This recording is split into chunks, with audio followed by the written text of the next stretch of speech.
دل کا کرنے شکار اٹھتا ہے وہ جو کر کے سنگھار اٹھتا ہے۔ تیری یادوں کا قافلہ جو چلے درد کا ایک غبار اٹھتا ہے۔ غم کے ماروں کو پکارا جائے تبھی یہ خاکسار اٹھتا ہے۔ چاہے منزل کوئی بھی ذہن میں ہو ہر قدم سوئے یار اٹھتا ہے۔ زخم جب دل کے بھر گئے سارے درد کیوں بار بار اٹھتا ہے۔ جس کو خوابوں میں ہو تیرا جلوہ نیند سے بے قرار اٹھتا ہے۔ لینے آتا ہے دل برائے دل دل میرا لے ادھار اٹھتا ہے۔ ہوتا دو چند غم ہے دنیا سے جب کوئی غم گسار اٹھتا ہے۔ تڑپ جاتا ہے دل کا ہر گوشہ درد یوں آر پار اٹھتا ہے۔ زباں کر جاتی ہے برداشت مگر زخم دل کا پکار اٹھتا ہے۔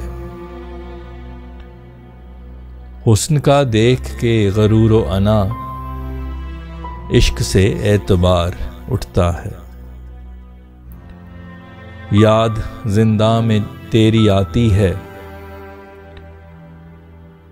دل میں جوش فرار اٹھتا ہے۔ جو سنے شاعری تیری فیصل شخص وہ اشک بار اٹھتا ہے۔ السلام علیکم، امید ہے آپ سب لوگ خیریت سے ہوں گے۔ امید کرتا ہوں آپ کو غزل پسند آئی ہوگی۔ اب اشعار کا مفہوم در پردہ سوچ اور پس منظر بیان کروں گا۔ غزل کا مطلع جو ہے وہ ایک محبوب سے متعلق ہے جو عاشق کی نظر میں بہت حسین ہے، تو وہ یہی کہہ رہا ہے کہ جب بھی وہ سنگھار کر کے اٹھتا ہے تو وہ دلوں کا شکار کرنے کے لیے اٹھتا ہے۔ تو وہ کہتے ہیں سنگھار جو ہے حسن کو چار چاند لگا دیتا ہے، تو اسی سے متعلق ہے یہ شعر۔ دل کا کرنے شکار اٹھتا ہے دل کا کرنے شکار اٹھتا ہے وہ جو کر کے سنگھار اٹھتا ہے وہ جو کر کے سنگھار اٹھتا ہے۔ اگلا شعر جو ہے وہ قافلے کے گزرنے سے متعلق ہے۔ جب قافلہ گزرتا ہے تو اس کے ساتھ جو عموماً قافلے سے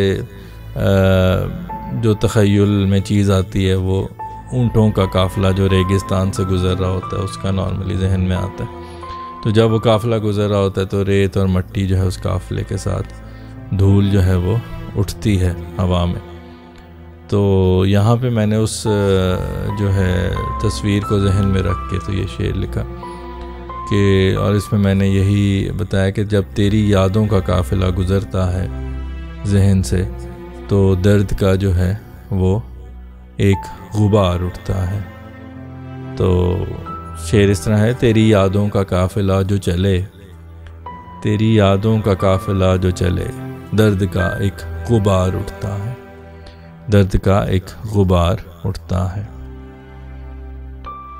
اگلا شعر جو ہے وہ عموماً جب ایک خاص کہیں پہ بھی آپ ایک ہجوم میں بیٹھے ہوں، مثلاً جب جہاز میں جب آپ سفر کر رہے ہوتے ہیں تو وہ پکارا جاتا ہے کہ جی اس نمبر کی سیٹ سے اس نمبر کی سیٹ تک کے پیسنجر جو ہیں وہ بورڈ کریں، پھر وہ لوگ اٹھتے ہیں اور جاتے ہیں، پھر اگلا رینج جو ہے وہ بلائی جاتی ہے، پھر وہ لوگ جاتے ہیں۔ تو اسی طرح عدالتوں کے باہر نام سے پکارا جاتا ہے لوگوں کو کہ آپ جو ہے جب ان کے جو ہے وہ حاضری ہوتی ہے تو ان کو نام سے پکارا جاتا ہے۔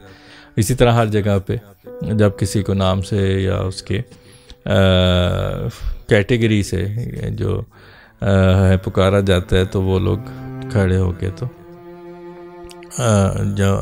جس جگہ جانا ہوتا ہے اس طرف چل پڑتے ہیں۔ تو تو یہاں پہ میں نے اس چیز کو ذہن میں رکھتے ہوئے یہ شعر لکھا ہے کہ غم کے ماروں کو پکارا جائے، غم کے ماروں کو پکارا جائے، تبھی یہ خاکسار اٹھتا ہے، تبھی یہ خاکسار اٹھتا ہے۔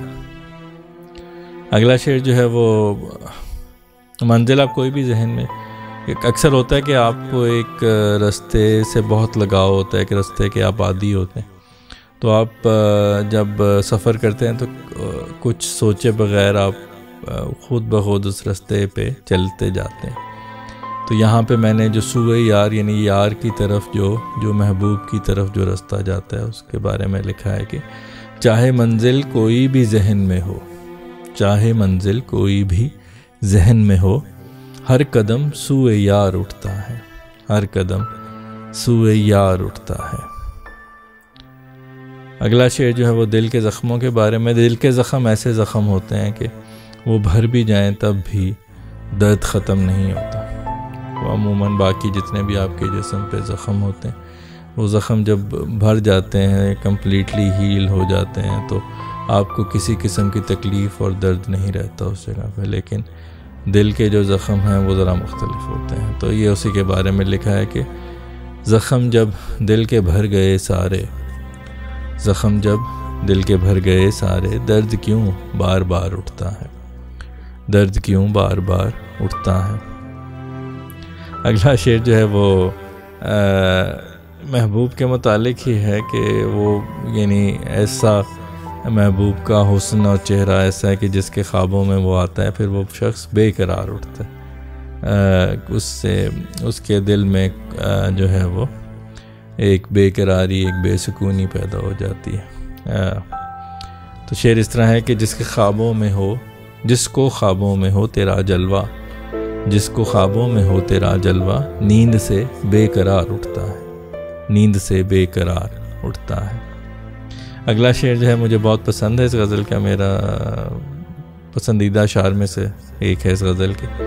تو اس میں بارٹر ٹریڈ کا کانسیپٹ ہے، جنس برائے جنس جو ایک تجارت ہوتی پرانے وقتوں میں، جب پیسہ یعنی جو کرنسی ہے انوینٹ نہیں ہوئی تھی، جب تک کہ کرنسی کی ایجاد نہیں ہوئی تھی، تب تک لوگ اجناس برائے اجناس لیتے تھے، یعنی کسی شخص کے پاس کوئی ایک چیز ہے تو وہ دوسرے کو وہ چیز دے کے اس سے اپنی ضرورت کی چیز لیتا تھا۔ تو یہاں پہ میں نے اس بارٹر ٹریڈ کا کانسیپٹ استعمال کیا ہے۔ عموماً جو محبت ہوتی ہے اس میں بھی ایک بارٹر ٹریڈ ہوتی ہے، جنس برائے جنس کی تجارت ہوتی ہے، جس میں آپ کسی سے اس کا دل لیتے ہو اور اپنا دل اس کو دیتے ہو۔ تو یہاں پہ میں نے اسی چیز کو استعمال کیا ہے، اور یہی لکھا ہے کہ آتا ہے میرا محبوب جو ہے وہ اسی تجارت کے لیے آتا ہے، لیکن وہ میرا دل ادھار لے جاتا ہے، یعنی اپنا دل مجھے نہیں دیتا، مجھ سے وہ محبت کا اقرار نہیں کرتا اور میرا دل اپنے ساتھ لے جاتا ہے۔ تو شعر اس طرح ہے کہ لینے آتا ہے دل برائے دل، لینے آتا ہے دل برائے دل، دل میرا لے ادھار اٹھتا ہے، دل میرا لے ادھار اٹھتا ہے۔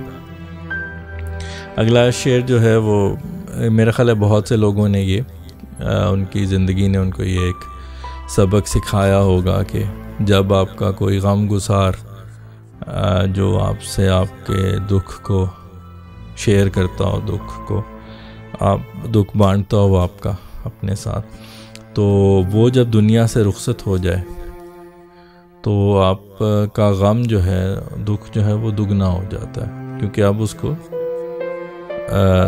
بانٹنے والا نہیں ہوتا۔ تو اس شعر میں اسی کا ذکر کیا ہے کہ ہوتا دو چند غم ہے دنیا سے، ہوتا دو چند غم ہے دنیا سے، جب کوئی غم گسار اٹھتا ہے، جب کوئی غم گسار اٹھتا ہے، ہوتا دو چند غم ہے دنیا سے، جب کوئی غم گسار اٹھتا ہے۔ اگلا شعر جو ہے وہ دل کے ہی تکلیف کے متعلق ہے کہ بعض اوقات کسی چیز سے، کسی کی بات سے، کسی کے ایکشن سے آپ کو اتنی تکلیف ہوتی ہے کہ اس کا درد جو ہے دل کے آر پار چلا جاتا ہے. آر پار سے مطلب کہ ایک طرف سے جا کے تو دوسری طرف تک، آر پار کا مطلب تب پورا اس کے تھرو اینڈ تھرو جس کو کہتے ہیں انگلش میں، وہ گزر جاتا ہے. تو اس کی وجہ سے دل کا ہر گوشہ، ہر کونا، ہر چپا جو ہے وہ تڑپ اٹھتا ہے درد سے. تو شعر اس طرح ہے: تڑپ جاتا ہے دل کا ہر گوشہ، تڑپ جاتا ہے دل کا ہر گوشہ، درد یوں آر پار اٹھتا ہے، درد یوں آر پار اٹھتا ہے. اگلا شعر بھی اسی سے متعلق ہے کہ بعض اوقات انسان کی زبان جو ہے وہ بہت کچھ برداشت کر جاتی ہے، یعنی نہیں بولتی، بہت درد سہ جاتی ہے، بہت ظلم سہ جاتی ہے، بولتی نہیں. لیکن جو دل کے زخم ہوتے ہیں وہ پکار اٹھتے ہیں. تو دل جو ہے وہ اس کا ذریعہ جو ہے اس پکار کو کہتے ہیں. آنکھیں جو ہیں وہ دلوں کا آئینہ ہوتی ہیں، تو دل کے جو بھی حالات ہیں آنکھوں سے بیان ہو جاتے ہیں.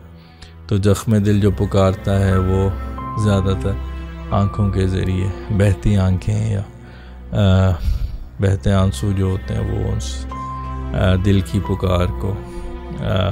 پکار کیا مظاہرہ کرتے ہیں، اس کو سامنے والے تک پہنچاتے ہیں. تو شعر اس طرح ہے کہ زباں کر جاتی ہے برداشت مگر، زباں کر جاتی ہے برداشت مگر، زخم دل کا پکار اٹھتا ہے، زخم دل کا پکار اٹھتا ہے. اگلا شعر جو ہے وہ عشق جو ہے وہ ایک جذبہ ہے جو کہ بے لوث اور بے غرض ہوتا ہے. انسان جب عشق کرتا ہے تو وہ اپنی غرض، اپنے مقصد، اپنے فائدے، اپنے سود، سب کچھ کو بھلا کے جو ہے وہ عشق کرتا ہے اپنے محبوب سے. تو اکثر جو ہے حسن جو ہے اس کا غرور اور انا نظر آتی ہے اس میں. جو حسن ہے وہ ایک ایسی چیز ہے کہ حسن کا مالک جو ہے وہ غرور اور انا میں مبتلا ہو جاتا ہے اپنے حسن کی وجہ سے. اور یہی غرور اور انا عشق کا متضاد ہے. عشق جو ہے وہ بے لوث، بے غرض ہوتا ہے، اور غرور اور انا جو ہے وہ اسی کے متضاد ہیں. تو اس لیے پھر یہ میں نے ایک شعر لکھا ہے کہ حسن کا دیکھ کے غرور و انا، حسن کا دیکھ کے غرور و انا، عشق سے اعتبار اٹھتا ہے، عشق سے اعتبار اٹھتا ہے. حسن کا دیکھ کے غرور و انا، عشق سے اعتبار اٹھتا ہے. اگلا شعر جو ہے وہ زندہ یا قید سے آزادی سے متعلق ہے کہ انسان کو جب کسی قید یا زندان میں رکھا جاتا ہے تو اس کو کوئی چیز اگر ایسی ہو جو اس کو جس کو وہ بہت زیادہ جس کی کمی محسوس کرتا ہو، جس کو مس کرتا ہو، تو وہ اس چیز کو پانے کے لیے زندان سے آزادی کی کوشش کرتا ہے، فرار کی کوشش کرتا ہے. دل میں اس کے فرار کی خواہش پیدا ہوتی ہے. تو یہاں پہ میں نے اسی چیز کو لکھا ہے کہ یاد زندہ میں تیری آتی ہے، یاد زندہ میں تیری آتی ہے، دل میں جوش فرار اٹھتا ہے، دل میں جوش فرار اٹھتا ہے. یاد زندہ میں تیری آتی ہے، دل میں جوش فرار اٹھتا ہے. جو اگلا شعر ہے وہ غزل کا آخری شعر ہے، مقطع ہے، جس میں میں نے اپنی شاعری سے متعلق لکھا ہے کہ فیصل تیری شاعری جو سنتا ہے وہ شخص جو ہے وہ اشک بار اٹھتا ہے، آنکھوں میں آنسو لے کے اٹھتا ہے.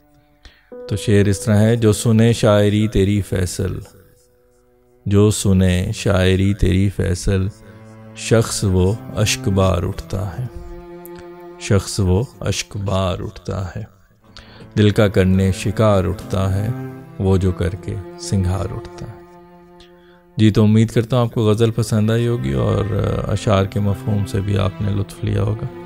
اگلی غزل تک کے لیے آپ سے اجازت چاہتا ہوں اس دعا کے ساتھ کہ اللہ آپ کو اپنے حفظ و امان میں رکھے، شاد و آباد رکھے، خوش و خرم رکھے، بیماریوں، پریشانیوں اور آزمائشوں سے محفوظ رکھے۔ اپنا بہت خیال رکھیے گا، خوش رہیے، خوشیاں بانٹیے۔